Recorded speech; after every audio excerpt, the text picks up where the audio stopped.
હર્ષ સંઘવી સરદાર સાહેબના ફોટાને ઝાંખો તો કરી શકે છે, પણ સરદાર સાહેબના વિચારોને કેવી રીતે ઝાંખા કરી શકે? હુઆ હૈ શાહ કા મુસાહિબ ફિરે હૈ ઇતરાતા, વગરના શહેર મેં ગાલિબ કી આબરૂ ક્યાં હૈ? કે તું આ બાદશાહનો ચેલો છે ને એટલે તને આ બધો પાવર છે, બાકી તારી આબરૂ શું છે તું સારી રીતે જાણે છે. એમાં સરદાર પટેલ ખૂબ ઝાંખા અને એમની સમકક્ષ નરેન્દ્રભાઈ મોદી ખૂબ ચમકદાર અને ટકોટક દેખાઈ રહ્યા છે. સરદાર સાહેબને જો પાટીદારોના નેતા પૂરતા સીમિત કરતા હોઈએ તો આપણે એ દેશની મહાન ઇતિહાસ સાથે અન્યાય કરી રહ્યા છીએ.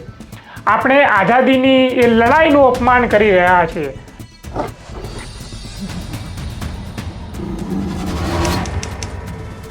નમસ્કાર, ક્રાંતિ માર્ગથી હું વિમિત કુમાર. સાથીઓ, આજથી 150 વર્ષ પહેલાં 31 ઓક્ટોબર 1875ના દિવસે આ ગુજરાતની ધન્યધરા ઉપર ભારતના મહાન નેતા સરદાર વલ્લભભાઈ પટેલનો જન્મ થયો. આજે સરદાર સાહેબની 150મી જન્મજયંતિ નિમિત્તે ક્રાંતિમાર્ગ તેમને ભાવભીની શ્રદ્ધાંજલિ અર્પીને નમન કરે છે. આ એ જ સરદાર પટેલ છે કે જેમણે આ દેશની આઝાદી માટે પોતાનું આખું જીવન ન્યોછાવર કરી નાખ્યું. ગાંધીજી સાથે કદમથી કદમ મિલાવીને છેક સુધી આ અંગ્રેજી હુકુમત સામે સંઘર્ષ કર્યો, લડ્યા, ઝઝૂમ્યા, પણ ઝૂક્યા નહીં. આ એ જ સરદાર પટેલ છે કે જે સામ દામ દંડ ભેદની નીતિ અપનાવીને પોતાની સૂઝબૂઝથી દેશના તમામ દેશી રજવાડાને ભારતમાં ભેળવીને અખંડ અને અતૂટ ભારતનું નિર્માણ કર્યું. એટલે જ સરદાર સાહેબની જન્મજયંતિને આપણે એકતા દિવસ તરીકે ઉજવીએ છીએ. આ એ જ સરદાર પટેલ છે જ્યારે આરએસએસની વિચારધારામાં માનનારો પેલો ગોડસે જ્યારે ગાંધીની હત્યા કરે છે ત્યારબાદ આ આરએસએસ ઉપર કડક પ્રતિબંધ મૂકવાનું કામ સરદાર પટેલ કરે છે અને બેન કરે છે. પણ સમયાંતરે બાજી કંઈક એવી પલટે છે કે જે સરદાર સાહેબના વૈચારિક વંશજો પોતાને માને છે એવા પાટીદાર સમાજના સહયોગથી આ આરએસએસની વિચારધારા એ ગુજરાત અને આ દેશની સત્તા સુધી પહોંચવામાં કામયાબ થાય છે. હવે સવાલ એ થાય કે જો સરદાર સાહેબ જીવતા હોત તો આવું થવું શક્ય હતું ખરું? આ આરએસએસની એ જ વિચારધારામાં માનનારા આપણા રાજ્યના વર્તમાનના નાયબ મુખ્યમંત્રી હર્ષ સંઘવી એ એકતા દિન નિમિત્તે ગુજરાત પધારનારા આરએસએસના પૂર્વ પ્રચારક અને દેશના પીએમ મોદીનું સ્વાગત કરતી એક પોસ્ટ એ ટ્વિટર એટલે કે એક્સ પ્લેટફોર્મ ઉપર મૂકે છે. હર્ષ સંઘવીએ મૂકેલી આ પોસ્ટ એ અત્યારે વિવાદનો વિષય બની છે.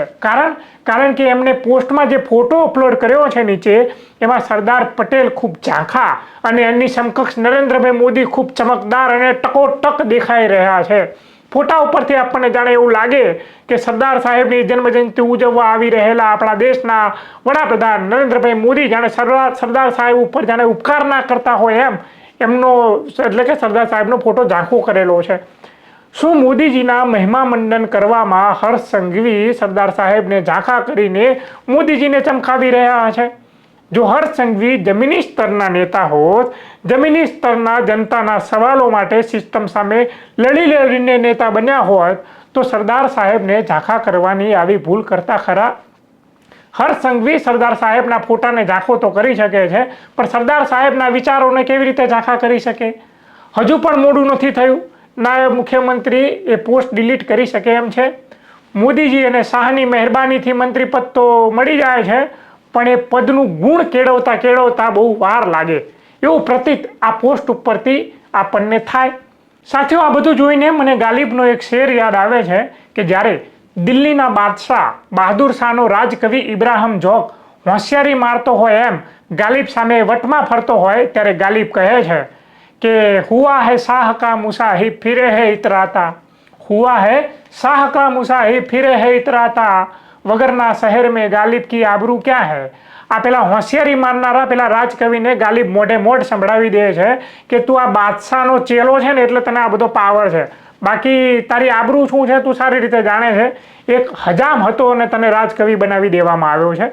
પણ ઠીક છે, એ સંઘવી સાહેબની પોસ્ટ પર ગુજરાત કોંગ્રેસના પ્રમુખ એ અમિતભાઈ ચાવડાએ જોરદાર જવાબ આપતા કહે છે કે देश के लोगों ने वल्लभ भाई पटेल को लोखंडी पुरुष और सरदार की उपाधि दी थी.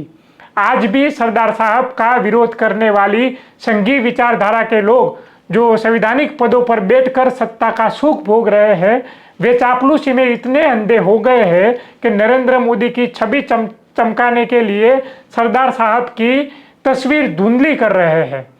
लेकिन सारे संघियों सुन लो, चाहे तुम सरदार साहब की छवि धुंधली कर दो, चाहे स्टेडियम से भी उनका नाम मिटा दो, लेकिन देशवासियों के दिल से निकाल नहीं पाओगे। बीजेपी के मंसूबे कभी कामयाब नहीं होंगे। सरदार व्यक्ति नहीं विचार है। આવું કહીને અમિત ચાવડા એ હર્ષ સંઘવીને જવાબ આપે છે। પણ ખેર સાથીઓ, સરદાર સાહેબ આખા દેશના નેતા છે। જો આપણે સરદાર સાહેબને જો પાટીદારોના નેતા પૂરતા સીમિત કરતા હોઈએ તો આપણે એ દેશની મહાન ઇતિહાસ સાથે અન્યાય કરી રહ્યા છીએ। આપણે આઝાદીની એ લડાઈનું અપમાન કરી રહ્યા છીએ। પાટીદારોએ પણ અમારા સરદાર કહેવાની જગ્યાએ આપણા સરદાર કહેવાનું ચાલુ કરી દેવું જોઈએ। તમારું આ બાબતે શું કહેવું છે એમને કોમેન્ટમાં જણાવતા જજો અને જોતા રહેજો ક્રાંતિ માર્ગ ઇન્કલાબ। જિંદાબાદ, જય સરદાર।